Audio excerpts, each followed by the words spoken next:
So we've got to be so careful about what we believe or what we promote to other people to believe, because it shapes our destinies physically and our society as a whole. We've got to have so much caring, so much compassion that we don't just blow it off and say, oh, it's never going to affect me, nor do we just go off in total fear and say, oh my God, this disease may get me and destroy our lives. We've got to think critically. We've got to ask the questions most people don't ask. One researcher is doing that is a man named Dr. Joseph Sonnabend. He's a pioneering AIDS researcher, and he's the founder of the AIDS Medical Foundation, which then became the American Foundation for AIDS Research. And you know what? He stepped out and blown the whistle on those that are using this tactic of creating total fear in the population as a whole. He says he believes a lot of it is based around fundraising instead of really caring about the patients and meeting their real needs. He talks about this whole concept, and when you begin to read it, you begin to see this dynamic of cognitive dissonance, that we've taken one approach to this disease, and we haven't found a solution, and we just keep doing the same things more and more, instead of just saying, hey, is this really all there is? Or even, are we looking at the right cause? Is this really the source of the problem? Sonnabend says, quote, so what has these hundreds of millions of dollars of research given us? Nothing. AIDS education, question mark? All I see is terror and confusion, and AZT, which is a disaster, unquote. So he's against the terror. He said there's a very real set of diseases out there. What many of them are asking is, hey, maybe AIDS isn't a single disease, but a series of diseases we've all thrown together under one single title, and maybe that's why we're not finding an answer. We're oversimplifying the situation. Many things can wipe out someone's immune system. The use of drugs, stress, things in the environment, and we're just assuming it's always one cause. And when the cause doesn't fit, when somebody has HIV and they don't get the disease, well, they will eventually. They will within 3 years, they said originally, then 5, then 7, now 10. There are many people still alive and well, thank God, who didn't necessarily accept that this was the only possible answer. We have to think with more precision. We have to be willing to ask the question, what's really going on here?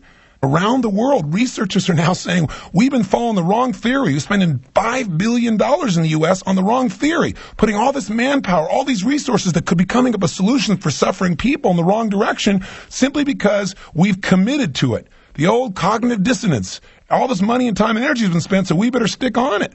The man who first isolated the virus is really a man named Dr. Luc Montagnier. Montagnier is with the Pasteur Institute in Paris.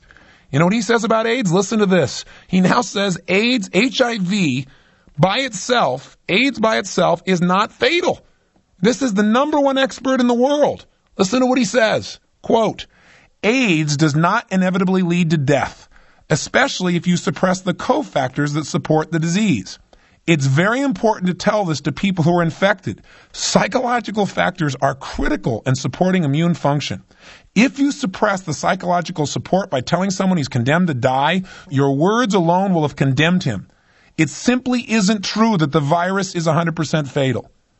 So this is not an AIDS conversation, but I just want to give you an idea. There are a lot of things that we accept. In fact, some people will get upset when they even hear this, saying, how can you even talk this way? I'm not talking this way. I'm telling you that there are alternative views from extremely qualified people. And if we just accept what we're told on the surface and we don't question, it could make the difference between life and death for someone. But you might ask, well, wait a second, how could this happen? How could we be in a position where so many researchers believe the same thing? Well, maybe a little cognitive dissonance could play a role. When you ask Duesberg, how come other people don't ask these questions? He says, quote, it's very difficult to say you were wrong when you're spending $3 billion a year and 180,000 people have been given AZT. They're trapped in so many ways, unquote. And if you're wondering how this dynamic could even affect the scientific community, the people who are committed to supporting society, humanity as a whole, how it can happen, listen to what Dr. Sonnabend says. In retrospect, that HIV was the cause of AIDS was certainly far from conclusively proven. But at the time, given the pressure, the intensity of public fear, the newness of it all, and the glory of the new discovery, the American scientific community settled for less. The announcement was made and an industry was born. End quote. I just want to shake up the legs of certainty you have that what you read and hear is absolutely accurate. Let me give you one final example. It's an anecdotal example, but one I have a personal experience of. About a year ago, I had a gentleman come to my seminar, and he told me that 2 weeks before he'd come to our Date with Destiny seminar, there was a gentleman who came in for a prostate surgery, which is not a complex surgery, and the man should have been fine. There was nothing really wrong with his health outside of that. And what happened was, he was mistakenly wheeled into a wrong room. The doctor came in and read the charts, assuming that he came in because he had cancer and a heart problem. He actually had the wrong charts. So he gave them their version of what we call death counseling or death and dying counseling, and never talked specifically about the disease. The man went to bed that night and died of a heart attack. See, this is the power of what's been called in many tribal cultures, pointing the bone. See, what gave witchcraft its power? It was the person's certainty that it would work on them.